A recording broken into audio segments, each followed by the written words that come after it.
Le gars en cavale repère le poteau électrique 277, parce que son père avait construit un abri pas loin, avec peut-être de quoi lui sauver la peau. Au moment où il fonce dans cette direction, le tueur à ses trousses le voit. Il pense que le mec s'agite avant de crever, mais en un clin d'œil, le gars sprint à fond, et plonge dans un trou dans le sol, en voyant sa proie qui refuse de crever. Le tueur fou de rage fonce en voiture. En entendant le moteur au loin, le gars comprend qu'il a été repéré. Alors il court se planquer dans les buissons, et tombe par hasard sur l'entrée de la base de son père. Jamie se faufile dans la grotte tout excité. Une fois dedans, il défonce le panneau de soutien à coups de pied, parce qu'il doit bloquer l'entrée avant que le tueur arrive. Après 2 minutes d'acharnement, il fait s'effondrer le pilier de l'entrée, même si le passage est bouché. La poussière qui s'élève trahit sa position. Jamie rentre dans le tunnel étroit, et finit par atteindre l'intérieur de la base. Pas le temps de souffler, il fouille partout, et trouve une gourde couverte de poussière. Il se jette dessus pour boire, puis déniche une vieille paire de bottes, un peu trop petite pour lui, mais il les enfile en serrant les dents. Au mur il y a une carte des points de ravitaillement, mais avant même de bien la lire, des bruits de pas résonnent derrière la porte. Jamie fourre la carte dans sa poche, et s'engouffre dans un passage sombre à côté. Malgré ses efforts pour ne pas faire de bruit, John l'entend quand même.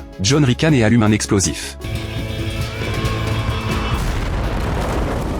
Par miracle, Jamie s'éjecte dehors à la dernière seconde. Un peu plus tard, en suivant la carte, il arrive au premier point de ravitaillement, et trouve une caisse militaire. Mais dedans il n'y a qu'un lance-pierre. Jamie est dégoûté, mais il le fourre quand même dans sa veste, sans savoir que ce truc va lui sauver la vie. Il atteint vite le 3e point de ravitaillement, et là il y a vraiment un demi-seau d'eau enterré. Il le déterre avec peine, mais avant même d'en boire une gorgée,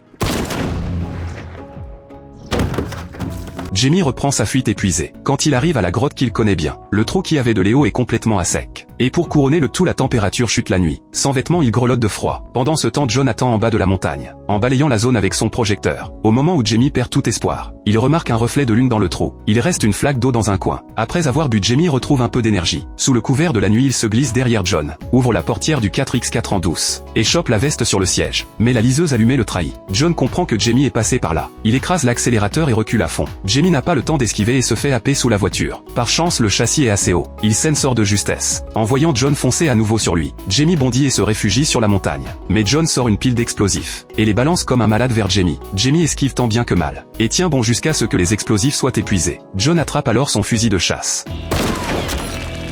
Jamie comprend que s'il reste là, c'est la mort assurée. Alors il profite du moment où John recharge, et dégaine le lance-pierre. Quand John rouvre les yeux, il est ficelé sur le siège passager. John propose 1 million pour que Jamie le laisse partir. Mais Jamie, qui vient de frôler la mort, refuse direct. Il traîne John jusqu'au commissariat, et la justice fera le reste.